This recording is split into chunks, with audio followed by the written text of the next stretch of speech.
For today's video ay magbumukbang tayo ng papaya. So ito, shout out nga pala sa may-ari ng papaya na to, yung auntie kong nandyan sa Cebu City. Shout out sa iyo auntie, pag uwi mo dito sa probinsya yung papaya mo wala ng bunga, bumukbangin ko na. So may dala ko ditong suka at saka tubig at saka kutsilyo. So simulan na natin. So bago yan, balatan muna natin yung papaya. So tara, kakainin natin yung papaya mga idol.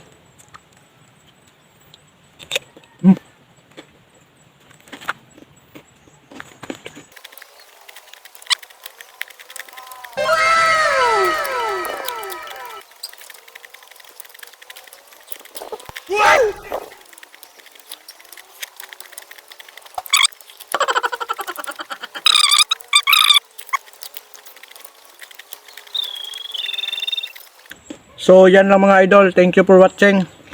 Kasi busog na ako.